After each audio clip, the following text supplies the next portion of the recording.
Well, good morning, afternoon, or evening, wherever you happen to be, and a very warm welcome to you.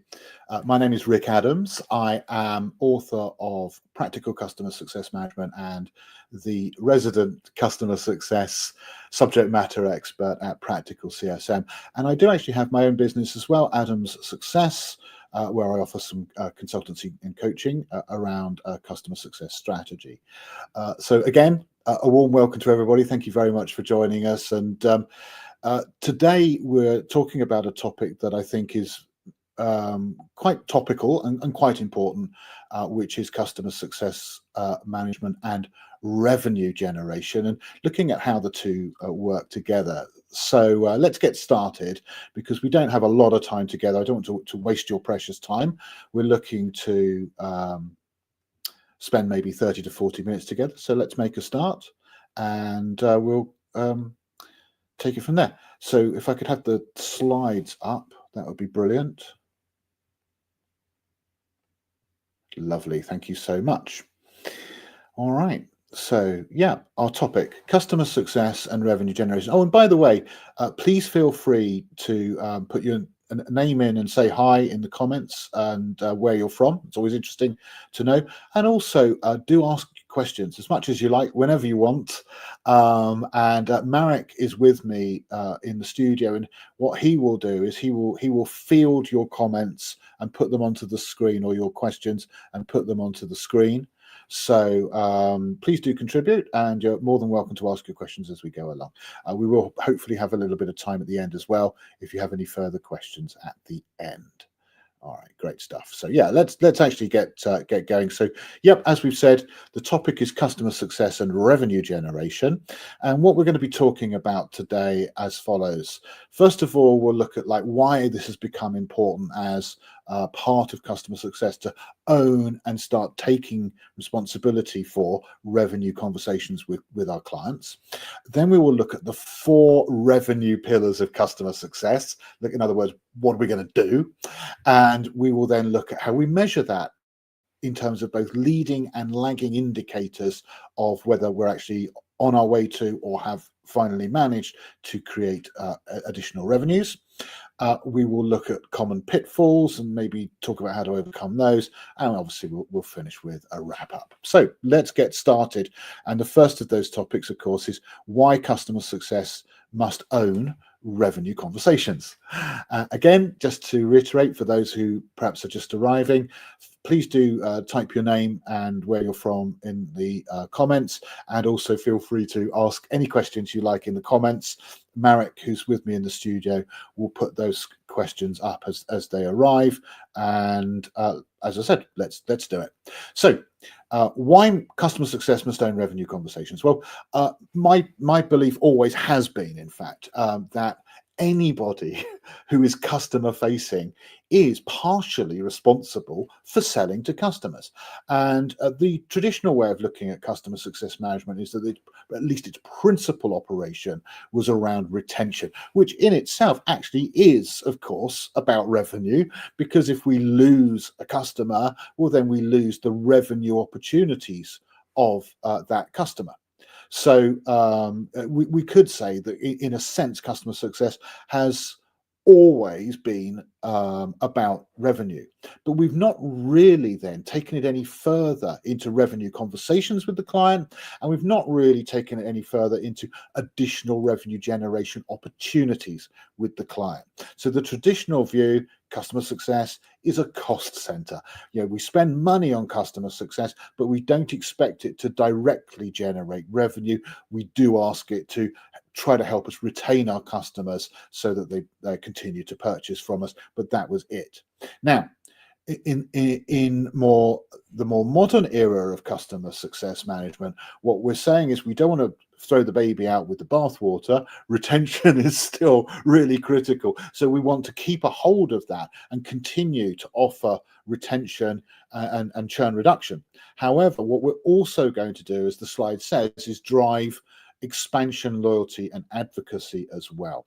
So retain, expand, loyalty, and advocacy, they are the 4 pillars of customer success revenue generation that we're going to be talking about.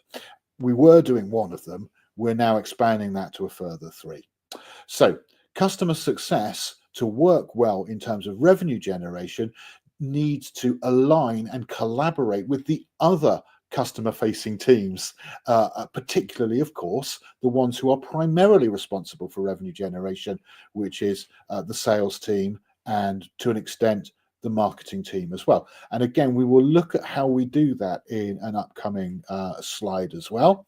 But that's very important. We don't want to go off and do our own thing. We want to be aligned with and in collaboration and partnership with our fellow colleagues, particularly in sales and account management. Now, we are not necessarily going to do the selling in terms of, working out the costs and negotiating the contract. Our part is actually more about working out what the client needs and helping to evangelize that to the client, helping them to understand the value of making more purchases, and then handing the conversation perhaps across to the account manager or salesperson to close the sale. That's their role. Our role is to open up the opportunities. So you could say that our goal is not to close sales. We're not going to be the sharp salesperson necessarily. That's not our skills, perhaps. But what we are going to do is we're going to understand, because of our technical expertise, understand what the customer is trying to achieve and what we've got in our portfolio of products and services that might help them to do that.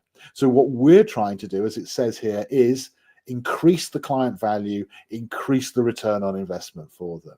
And we're going to be that person who's got lots of great, exciting ideas to help them to do that.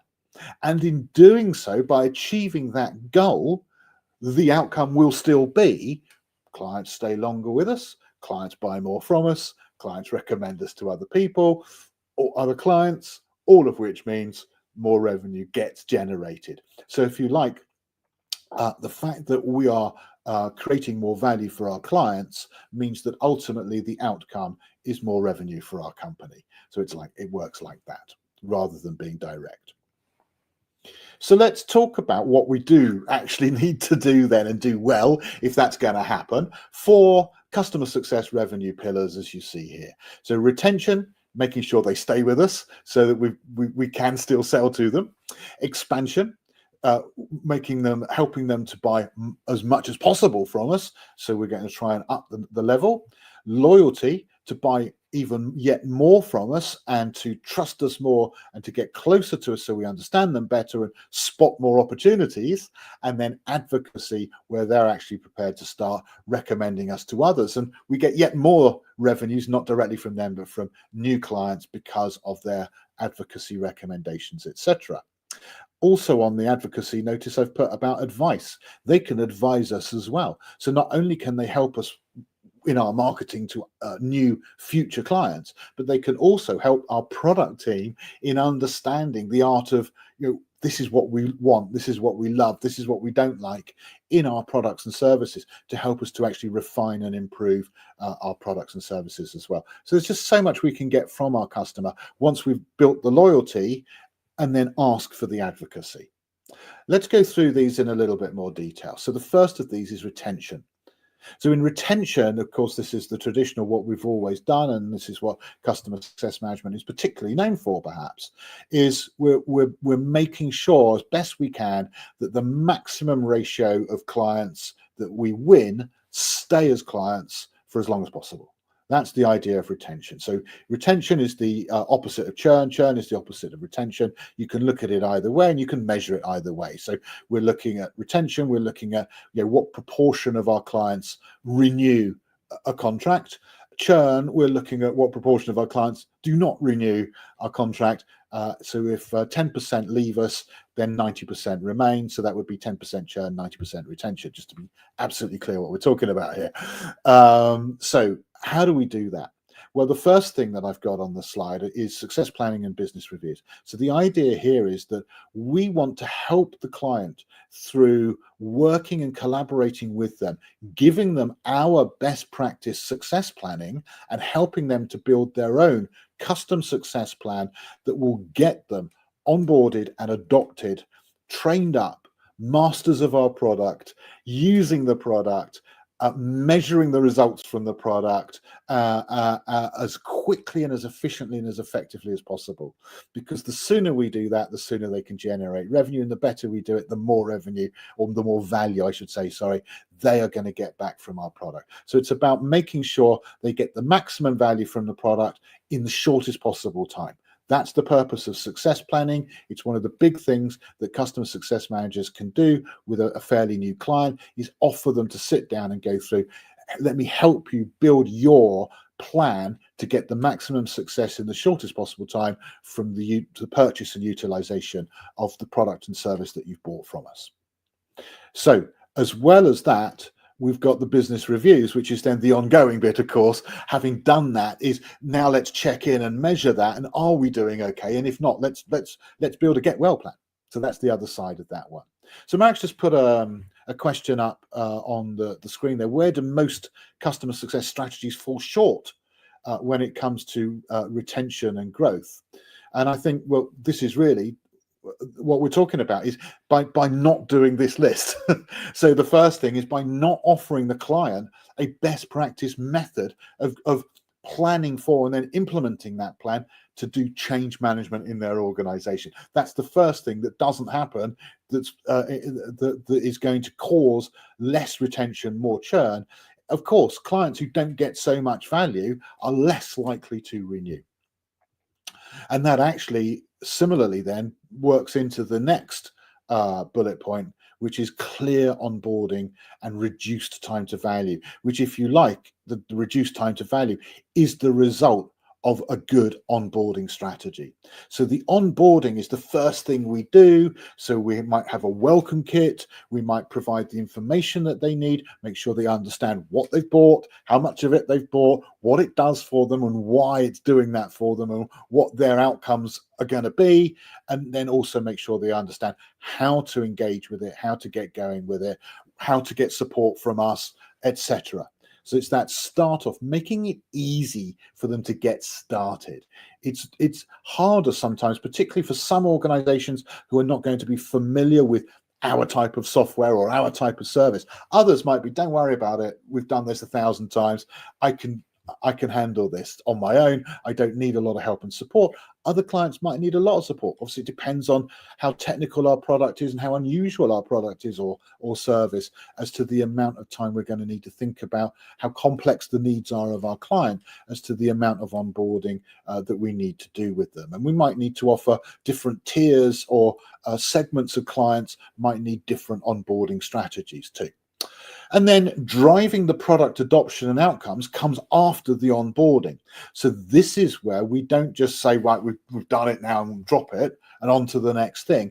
We stay with them. And this, of course, is a very different kind of relationship, a proactive relationship, than either sales or account management, which is only going to come in when there is a need for it.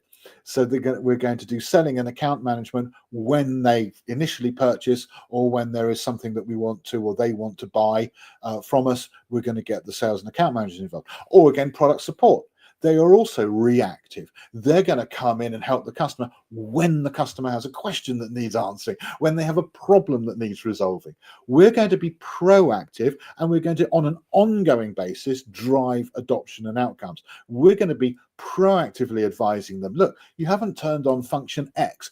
I believe you could actually get more value out of our service if you were using product X, function X, or feature Y. I think your XYZ team, if they were using that feature, or we've now improved this particular function or feature, why don't you use the new improved version? Let me show you how that works, and let's see if we can get that going. So we're continually providing additional value to the client to drive their outcomes. This is their outcomes, not our outcomes, that we're talking about here. And then the final point, proactive risk identification and mitigation. So all the way through, we're looking to see, okay, what has now happened that might actually prevent them from getting the value that we want, and then we're acting on it.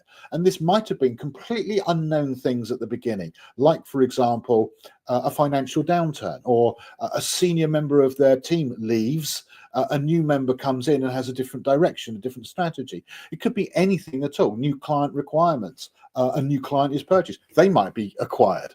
So for all sorts of reasons, we need to continually identify risks that are occurring and how to mitigate them, measure the health score, the health between ourselves and the client, and act now. Don't wait until we find, oh, revenues were down. That's too late. We want to act early so that revenues don't get down. And that's, again, part of that retention piece. Okay, so let's move on. Expansion is number 2. So this is where, having got them to stay and to renew, renew is great, but actually what we'd like them ideally to do is buy more, of course. So how do we get them to buy more of the original thing? Perhaps, for example, especially on the first go, from their perspective, we were untried and untested. The risk from their point of view, therefore, felt higher. And so therefore they were dipping their toe in the water, as it were. They only purchased for one team, or for one part of the team, or for one region, or one office, or whatever. And now we're saying, okay, I think we've proved our case, and we can now move to purchasing for your whole team, or all your teams, or the entire region, or your entire group, or whatever else. And maybe upselling from 50 to 100 licenses, or 1,000 to 2,000 licenses, or whatever it is that's relevant. But as well as that, we can also think about the cross-sell, where in our portfolio, having got to understand the client better, we now know, well, what actually else do we have in our portfolio that might be useful to the client that they also might want to purchase? And that might be within the same team that we've already sold to. It might actually be with other parts of their business as well. So we need to be open-minded and inquiring as to what their company is doing, what their headaches and issues are, what their problems are, and thinking about, well, are any of those problems that we might be able to help solve with our products and services? Leverage the success stories, show them what they are doing well, and help them to measure that, and also share case studies and reviews of other clients and what they've done well to inspire them and to propose ideas for further growth. Use the product data to guide the expansion, so you've got evidential proof. And this, of course, for the people who are in the customer organization, who sign the checks, as it were, that's what they want. They want some evidence to say, well, look, I can see what it costs, but what I'm not clear on very often with software or other services is, what do I get back? So again, if we've got data that we can actually use to show them, look, this is what's changed. You were doing this, you were getting that result from it. Now you're doing this, you're getting that result from it. Of course you want to do more of it. So that's really useful. And don't forget, as we said earlier, you don't want to be doing this in isolation. You, of course, want to be collaborating and partnering up with your sales people, with your account managers, and working to their strategy, kind of under them in terms of what the sales strategies are. They're the true owners of that, of the revenue generation. We're there to help and assist. Okay, and don't forget other add-on services, tiered services. Let's move them up from the bronze to the gold level, for example, could be available as upsell and cross-sell opportunities too. Number 3 is loyalty. So once we've got them retained and we're expanding them, we build loyalty. And that loyalty means delivering consistent personalized experiences for them, so that they get to know us, to feel comfortable with us, to trust us personally and the company, to realize that the advice we give is high quality, and to realize that actually they're better off staying with us and not even going to think about going anywhere else, regardless of whether we're the lowest cost or whether we're actually the highest cost. They understand the value they get from us. It's not just the product and the service. It's not just the cost. It's greater than that. It's the package we offer is what delivers the true value to them. So they're seeing that. And we're also continually and proactively showing them that ROI, showing them just how well they're doing because they're engaged with us, because they are using our products and services. We're not leaving it to them to work it out for themselves. And as we work with them and as we spend time with them, and of course customer success managers need to be customer facing as much as possible and spending time in front of the customer, so we get to understand that particular client and their particular needs better and better, and that deeper understanding makes us more useful, so that again it makes us sticky. They don't want to go through all of that explanation again with one of our competitors. They want to work with us because we already know them. We're already useful out the gate. If they've got a problem, they know they can pick up the phone and call Rick, or pick up the phone and call, you know, Sue or Tim or whoever. And that's really important to them. It gives them additional value, and that increased loyalty leads to reduced price sensitivity, longer contracts, higher renewal rates. Finally, number 4 in our success revenue pillars is advocacy. So with advocacy, what are we talking about? Well, of course, referral programs. We need to ask them, would you act as a referee? If I've got a new potential client who says, I was thinking about purchasing, but I would like a couple of references, can I call on you to give a reference? Very, very powerful. Customer-led marketing, such as the testimonials, case studies, reviews, and recommendations that you see below. Testimonials are fantastic. You know, a case study video could be perfect, or a downloadable PDF from our website, something like that. A review in a magazine that they do for us would be fantastic. Speaking opportunities at exhibitions, or perhaps we all organize a conference and get one of our clients to be a keynote speaker to say, this is what our problem was and this is what we did and these are the outcomes that we've achieved, working in conjunction with, you know, us to do so. Very powerful. You see, it's one thing for us to recommend ourselves, but of course it's much more powerful when a third party recommends us. So that's a lot of power in that. It's really going to help generate additional revenues indirectly, not from this client, but from potential new clients who see this marketing information and see the value of working with us and go for it. So that's really, really important. And it's not on the slide, but just to mention, we did mention it earlier, as well as that, get your clients working with product to help product understand what they like, what they don't like, what they want, what they don't want, what they use currently, what they don't use, and why, to help to guide them to continually refine, develop, and renew and improve our products and services. So those are the 4 customer success pillars, but we also, as well as doing those things, need to measure what we do as well to see if it's actually achieving the results we want, which obviously ultimately the outcome is more revenues, as we know. So let's take a look at leading versus lagging indicators. That's probably an expression you've come across. I'm sure the majority of you completely understand it, but if you're not clear, a lagging indicator is what we get at the end of the race. So a lagging indicator tells us, did we win the race or not, and by how much did we win it? So, for example, at the end of the year, you know, we were 10% up on last year, or we were 50 million revenues greater than we hoped to achieve, or we missed our revenue mark by 20 million, or whatever the situation is. A leading indicator, on the other hand, is not generally revenues. We haven't got to the revenues yet, but it's activity that indicates the likelihood that those revenues will get generated through the rest of the year, so that we will end up in the situation we want to be at the end.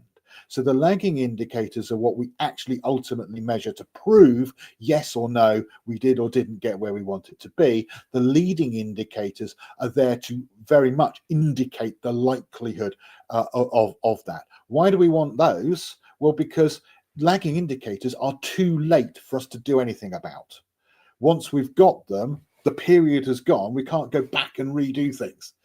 On the other hand, the leading we can do right from the beginning onwards. And as we see them, they can be telling us a story that says, this is fine. No need to do anything. We're on the right track. Or, no, this needs some adjustment. We need a get well plan. We need to do something different because it's not working how we thought it might be. So that's the purpose of leading and lagging indicators. Would you like to see some? Let's have a look at, first of all, the leading. So at the beginning of the race, what types of things might we want to measure? Well, here's some ideas of what we could measure. So first of all, product or service adoption. Are they using our product? Are they using all the licenses? Are the people who are using it using all or a wide variety of the features and functions within the license? How often are they logging in and using it? How long do they stay on and use it for? What proportion of their day? Are they engaging with support and asking, great, how do I do this, that, and the other type questions? Those are the types of things that will indicate to us that we're on the right track. You know, is the greater the usage in that sense, the greater the adoption, you know, the more likely they are to want our product, the more likely they are to buy it again, to buy more of it, to buy more from us. So that's the first one. Next one, success plan completions. A customer who, when you ask them, would you like to complete the success planning process with us? It will help you to generate the most value from our product. It will also help you to generate it in the least time. Who says no, might be saying no because they've got it covered, they know what they're doing, and they don't need our help. But a lot of the time, it's indicating that they're not that concerned, not that bothered. And a not that concerned, not that bothered client is less likely to renew, to expand, to upsell, to cross-sell. Similarly, we know, and the whole point of doing success plans is that a success plan that's well done and then well implemented and delivered, which is what we're helping them to do, and then measured and reported on an ongoing basis, that is exactly what brings them the most value most quickly. Therefore, it is more likely for them to stay, to buy more, etc. The next indicator is a sentiment indicator. That's net promoter score. You're probably all familiar with it, but in case you haven't, it's like a more powerful version of CSAT, customer satisfaction. So whereas CSAT is, you know, rate us out of 10, did you like us? You know, were we any good? Like a satisfaction rating. Were you satisfied with whatever we just did? This goes further than that because it doesn't ask that. It of course asks, would you be prepared to recommend us to others? Now that's a higher level of requirement from the client, and therefore it's a bigger hurdle for our horse to jump over. So for the net promoter score, we're asking for a more rounded approval that says, look, it's not just that their product's good, their service is good, their quality is good, they consistently are performing well. Yes, now I would be prepared to recommend them. So that's what the net promoter score, and again, a higher net promoter score, customers who are saying this is a good company are saying it, well, they're not going to say this is a great company, but I wouldn't buy from them, but I'd recommend to others. Of course, they're more likely to buy from us. If they're more likely to recommend us to others to buy, of course, they were more likely to buy as well. And then finally, the health score. So the customer success health score is a combination of multiple other data points combined together to create an overall indication of the health of the relationship between us, the company, and our clients or customers. And that could include things like product usage, things like success plan completions and net promoter scores, and other things as well, support utilization, for example. And we could combine all of those into an overall rating, give it a traffic light system, red, amber, green. Red, there's an issue, we're in danger of losing this client. Amber, it's okay, but we could put some effort in and make this better. Green, things are going really well. So that's our health score indicator. Now, for more mature teams, you will have a customer success platform, and that software will deliver a really good quality health score system for you, and with lots of different sort of features and functions that will add a lot of value. For a small or startup team, you might want to perhaps just invest a bit of time in an Excel spreadsheet, you know, at first until you found your feet and you're ready to make the next step. And there are actually some low cost or even some, you know, completely free startup level anyway health score platforms or customer success platforms that you might want to look at and engage in. Okay, so the lagging indicators then, to finish up on this, retention and churn. So did we retain more? Did we lose less? Did we churn less than previous periods? That's going to tell us, because every retain is more revenue, every churn is less revenue coming in. So that is very directly, going to lead to more or less revenues. But we can actually go a step further and take that retention concept away from how many clients and look at how much revenue. It's very similar, but instead of focusing on the clients, it's focusing on the revenue levels, and that's ARR. So the ARR, and of course you could do this monthly and call it MRR as well, it's the same thing. The ARR is the annual value of all recurring revenues. It doesn't look at one-off purchases, it only looks at the recurring revenues, but it does look across all subscriptions, contracts, and other recurring bills. In other words, new clients and us, and existing ones, sorry, and gives you your annual recurring revenue. And of course, what we're looking for is, what size is that? And that tells us how much revenue we've earned from our recurring revenues, which again is very important for us. And we can then say that's great. We can see whether we're growing in our recurring revenues or not. The NRR, net revenue retention, then takes that and does that as a ratio compared to previous periods. So now we're looking not at whether the ARR is at a certain level, but at the growth of our recurring revenues. So NRR is the growth of recurring revenues expressed as a percentage. So that, for example, if we do a bit better than the last period, then let's say we could have an NRR of 105%. And that would say we're doing 5% better than last time. And of course, consistent growth is great because the percentages, like compound interest, all add up year on year on year, so that 105%, 105%, 105% is actually more than that over a period of time, like compound interest, because we're compounding the extra bit as well next year. So generally speaking, if you're in startup mode, you're a startup unicorn, you're looking for 120% NRR, and you will be very attractive to investors. Anything above 110% and you're doing really well, and anything above 100%, you're doing okay. So just very, very rule of thumb there. Of course, it does depend who you are and what you're doing, the age of your company and what growth cycle you're in, etc. But just as a kind of a quick rule of thumb. And then the customer lifetime value extends this out even more. Now, you can't work this one out for a while, because what we're asking, first of all, is what is your customer lifetime? How long do customers on average stay with you? Is it a year and then they're gone? Is it 5 years, 7 years, 12 years, 20 years? Well, of course, you won't know if they stay for 20 years until at least 20 years are gone. So this is very much a lagging indicator now. And once you've worked out how long on average your customers stay with you, well, then the other question to ask is, on average, how much do they spend with you per annum? And then multiply the two together. So if they on average stay 5 years and on average spend 10 million per annum, well, then your customer lifetime value is an average of 50 million per customer, as a simple way of calculating that. So again, very, very powerful. And you know how many customers you've got or how many customers you're planning to attract in the future. You can start planning what revenues to expect in the future as well. So those are our lagging indicators. We're not going to know them at the beginning of the period. We're going to know them more towards the end of the period. Rajveer Singh says, hi Rick, on the customer success plan, I'm assuming this can be implemented for high revenue clients. Perhaps any research or insights that shows otherwise?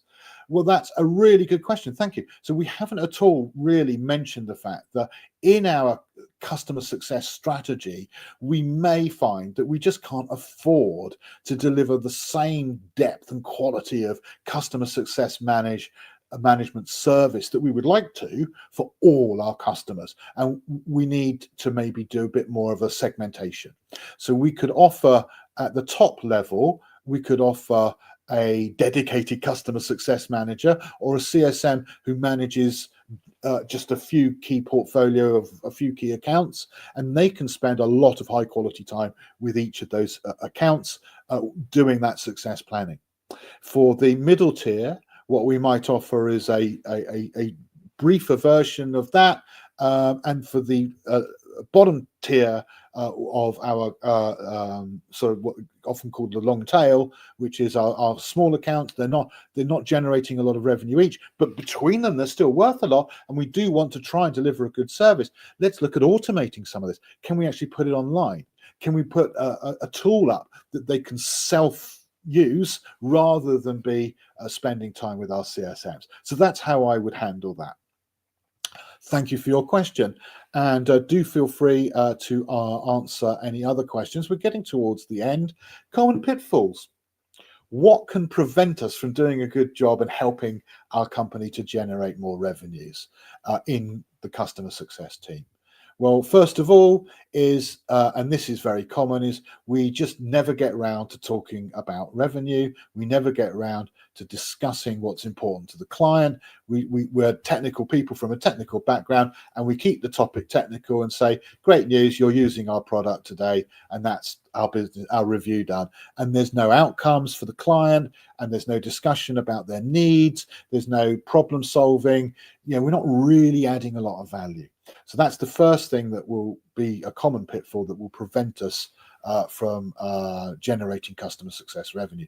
So the next thing is we don't take the time to talk to the sales and account management teams to understand the sales strategy. What are we trying to achieve, so that we're aligned with what they're trying to do, and we're also then supporting them to do that, not trying to fight them to do something else. So we need to be clear on what their strategies are and even what their tactics are with individual clients, and then we need to be supportive of that and doing our bit and working with them rather than against them or just in isolation. Not doing the right things as a customer success manager. What do I mean by that? Well, we've talked about them. Not doing the onboarding, not providing a welcome kit, not offering a success plan, not doing business reviews that focus on business results, not taking the measurements, not therefore knowing to do get well plans. So that's the not performing the right activities, and of course not aligning to and measuring the right KPIs. Well, as I just said, not taking the measurements and then taking action based upon what the measurements tell us. By the way, taking measurements on their own, no use at all. Okay, so that's our common pitfalls. So let's just have a wrap up and a call to action. So I think what we've seen here is we're agreed that customer success isn't just about retention. Maybe it started there, but we have grown in our importance within the organization, and we deliver more than just that. It's about delivering customer value, and customer value is all about giving the customer the outcomes that they want. Customers who get the outcomes they want because they're getting the customer value that we're delivering will stay longer with us on average, buy more from us, and recommend us to other clients as well. To generate the revenue, we need to focus on proactive activities, not waiting for things to fall down, but going out there and proactively onboarding clients, success planning with the client, meeting and doing business reviews to prove the ROI and value and taking the measurements to do so, and managing the relations and getting further and deeper and higher up the organization in the relationships that we manage. All right, so this is an opportunity for any last questions if anyone does have them. Just some examples on the screen there. Oh, and by the way, I didn't say it, and I should have done at the beginning. These slides are available as a PDF. So if you want to just in the comments, just ask Marek, please could I have a copy, and put your email address, then please do so, and he will happily send you a copy of this in PDF format. So examples of CS revenue generation: evangelizing client success management to internally to the account manager so they get it and they're on board with you, and evangelizing the value that you're going to give to the client's project leader, getting them on board and signed up to the fact that you can help them. That's really important. The next example of CS in action: onboarding the client, making sure that we're not just leaving them to it and dropping the ball after the sale and they're left working out how best to use our product. We're going to help them and make sure they get as quickly as possible, they get to mastery of our product or service and they get the value out of it. Presenting management information back to them so that they're not only getting the value, they know they're getting. So they're not getting it, they're realizing it. I like to put it that way. So value realization by presenting the value back, and not just in technical terms about utilization, but also in outcome terms about what they wanted to achieve. Looking out all the time for upsell, cross-sell, and other expansion opportunities. What else could we do for this client that may be a sale, or may even just be, it doesn't lead to a sale, but it adds more value to them so that down the line, it builds loyalty that will add to a sale. And then final point, let's up our game as a CSM and as an individual professional by looking at ourselves and saying, okay, well, what am I good at? What am I not so good at? What skills do I have? What skills could I actually brush up on? What might make me more useful to my client? What make me more useful to my own company? And obviously then working on those things. And for example, coming on a customer success training course from Practical CSM as a classic example of that. And funnily enough, we do actually have an offer for you. So if you are interested in one of our training courses, there's a coupon code there, Spring40. So if you go to practicalcsm.com/shop, you can get 40% off our customer success certifications courses throughout the remainder of March. And that, ladies and gentlemen, is it. I hope this has proved useful and interesting, and we will be holding another webinar on the 2nd of April, so do look out for that one. More details will be on the various platforms that we deliver it through, and that's it for today. So if there are any final questions, you can now say, but be quick. Otherwise, I think we will call it to a close. Nothing's come in. So this is me, Rick Adams, saying thank you very much for your attendance. Really enjoyed it. I hope you found it useful, and I look forward to seeing you hopefully on the 2nd of April. Goodbye.